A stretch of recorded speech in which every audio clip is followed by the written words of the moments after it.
সুপ্রিয় শ্রোতা, আজ 10 জুলাই বুধবার। আজকের সারাদিনের প্রধান খবর নিয়ে রেডিও টুডের সংবাদ সংকলন জানিয়ে দিচ্ছি আমি মোহাম্মদ ইব্রাহিম। শুরুতেই দেশের সংবাদ। সরকারি চাকরিতে মুক্তিযোদ্ধা কোটা বাতিল করে হাইকোর্টের দেয়া রায়ে স্থিতাবস্থা জারি করেছেন আপিল বিভাগ। বুধবার প্রধান বিচারপতি ওবায়দুল হাসানের নেতৃত্বাধীন 5 সদস্যের আপিল বিভাগ এ রায় দেন। 4 সপ্তাহ পর এ বিষয়ে পরবর্তী শুনানি হবে। এ নিয়ে জ্যেষ্ঠ আইনজীবী শাহ মঞ্জুরুল হক বলেন, এই আদেশের ফলে সরকারি চাকরিতে 2018 সাল থেকে যেভাবে নিয়োগ চলছে এখনও সেভাবেই হবে। এদিকে আপিল বিভাগের এই আদেশকে প্রহসন আখ্যা দিয়েছেন বৈষম্য বিরোধী ছাত্র আন্দোলনের শিক্ষার্থীরা। তারা বলছেন, তাদের যে দাবি ছিল সে দাবির সাথে হাইকোর্টের স্থিতাবস্থা জারির কোনো মিল নেই। শুনানির পরে আজ দুপুরে শাহবাগ থেকে আন্দোলনরত শিক্ষার্থীরা জানান, সকল গ্রেডে অযৌক্তিক এবং বৈষম্যমূলক কোটা বাতিল করে সংবিধানে উল্লিখিত অনগ্রসর গোষ্ঠীর জন্য কোটাকে ন্যূনতম মাত্রায় এনে সংসদে আইন পাশ করতে হবে। এই দাবি আদায় না হওয়া পর্যন্ত তারা আন্দোলন চালিয়ে যাবেন। এদিকে কোটা সংস্কারের দাবিতে শিক্ষার্থীদের অবরোধে আজও প্রায় স্থবির রাজধানী ঢাকা। কোটা বিরোধী আন্দোলনকারীরা সড়কের পাশাপাশি বেশ কিছু জায়গায় রেলপথ অবরোধ করায়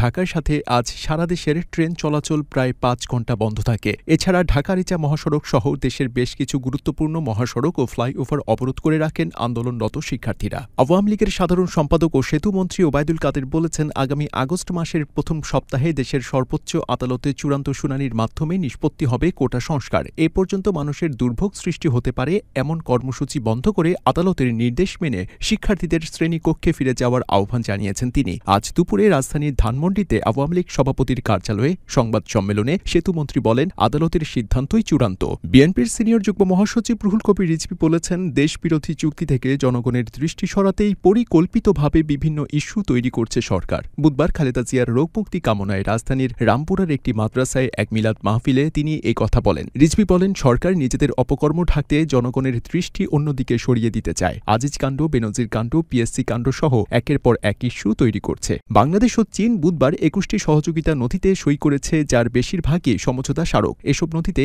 এশিয়ার এই দুই দেশের মধ্যে শক্তিশালী উন্নয়ন ও অর্থনৈতিক সহযোগিতার দিকে নজর দেওয়া হয়েছে। বুধবার সকালে গ্রেট হল অব দ্য পিপলে প্রধানমন্ত্রী শেখ হাসিনা ও চীনা প্রধানমন্ত্রী লি কিয়াংয়ের নেতৃত্বে প্রতিনিধি পর্যায়ের দ্বিপক্ষীয় বৈঠক শেষে এই নথিগুলোতে সই করা হয়। বাংলাদেশকে $1 বিলিয়ন সহযোগিতার ঘোষণা দিয়েছে চীন। এছাড়া প্রধানমন্ত্রীর চীন সফরে অবকাঠামো উন্নয়নে 4 ধরনের ঋণ সহায়তার আশ্বাসও মিলেছে বলে জানিয়েছেন পররাষ্ট্রমন্ত্রী ড হাসান মাহমুদ। এ বিষয়ে চীন কারিগরি দল পাঠাবে বলে জানান তিনি। বুধবার পররাষ্ট্রমন্ত্রী এক ব্রিফিংয়ে এসব তথ্য দেন। এবারে বিশ্ব সংবাদ। ফিলিস্তিনের অবরুদ্ধ গাজা ভূখণ্ডে বাস্তুচ্যুত ফিলিস্তিনিদের ক্যাম্পে ভয়াবহ হামলা চালিয়েছে ইসরায়েল। বর্বর এই হামলায় কমপক্ষে 29 জন ফিলিস্তিনি নিহত হয়েছেন। আহত হয়েছেন আরও বহু মানুষ। দক্ষিণ গাজায় একটি স্কুলের বাইরে স্থাপিত ক্যাম্পে হামলায় হতাহতের এই ঘটনা ঘটে বলে বুধবার এক প্রতিবেদনে জানিয়েছে বিবিসি। এবারে খেলাধুলার খবর। প্রত্যাশা অনুসারে শেষ হাসি হাসল আর্জেন্টিনা। বিরতির আগে ও পরে জাল খুঁজে নিলেন যথাক্রমে হুলিয়ান আলভারেজ ও লিওনেল মেসি। কানাডাকে হারিয়ে কোপা আমেরিকার ফাইনালে জায়গা করে নিল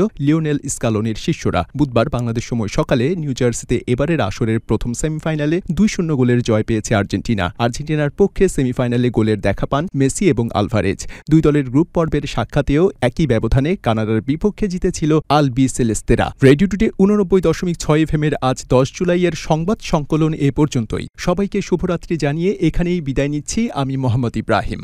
রেডিও টুডে 89.6 FM